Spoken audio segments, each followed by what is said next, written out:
श्री यूनुस खान, माननीय आपका समय प्रारंभ हो चुका है। बस मेरा आप शुरू हुआ सर, मेरा आप शुरू। माननीय सभापति महोदय, मैं आपका बहुत बहुत धन्यवाद करता हूं कि आपने राजस्थान विनियोग संख्या विधेयक 2024 3, 4, 5 पे बोलने का मौका दिया। आज चूंकि आज की चर्चा में राजा खड़ा बहुत चर्चित है और माननीय राजा खड़ा वाले माननीय सदस्य जब भाषण दे रहे थे तो मैं इनको सुन रहा था।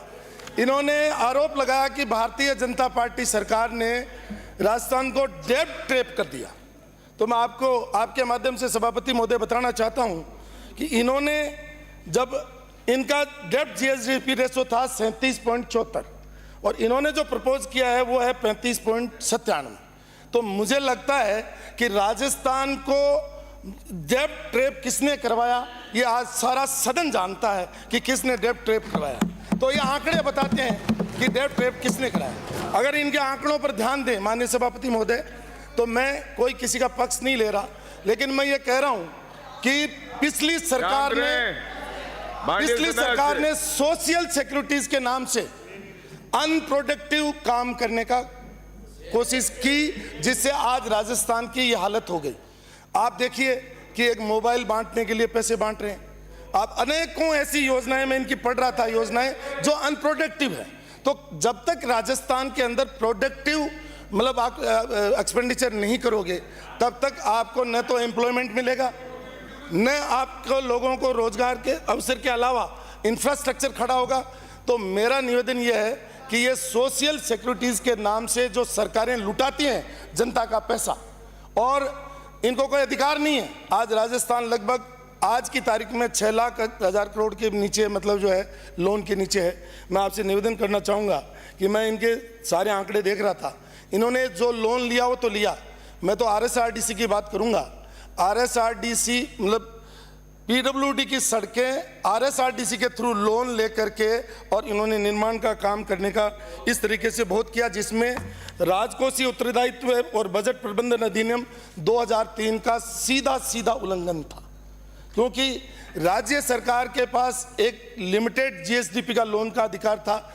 उसका वॉयलेशन इन्होंने कम से कम 15 संस्थाओं में लोन लेकर के किया, जिसकी वजह से राजस्थान की आज ये हालत हुई है।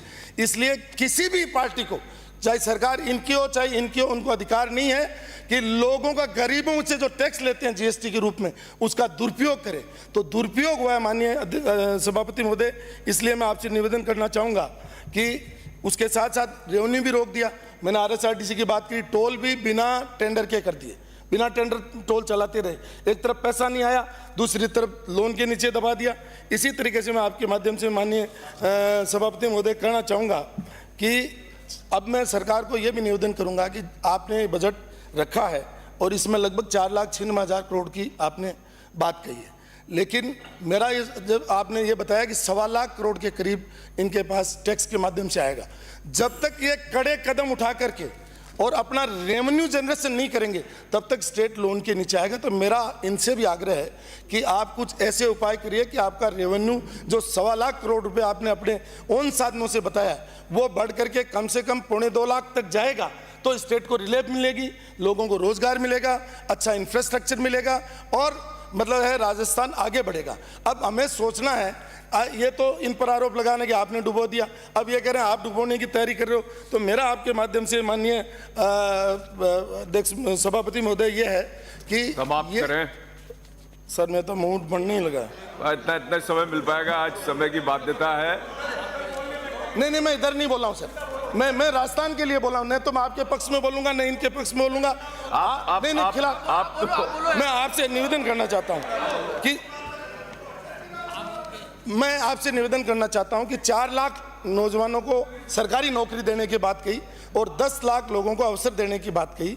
निश्चित रूप से सही है, क्योंकि इनकी सरकार ने पिछले बार लास्ट टाइम में तो नौकरियां निकाली, लास्ट टाइम में सोशल सिक्योरिटीज लाई कि भाई लो राशन ले लो फोन ले लो, ये ले लो वो ले लो। तो इनसे मेरा आग्रह है कि अभी से ही अपने इंफ्रास्ट्रक्चर पर भी ध्यान दें और अभी से वैकेंसीज निकाल करके लोगों को रोजगार देने का काम करें और थोड़ी सी कड़ी दवा देनी पड़े तो दें, क्योंकि आप टैक्स लगा करके भी अगर नया रेवेन्यू जनरेशन करेंगे तो स्टेट के पास स्कोप बढ़ेगा।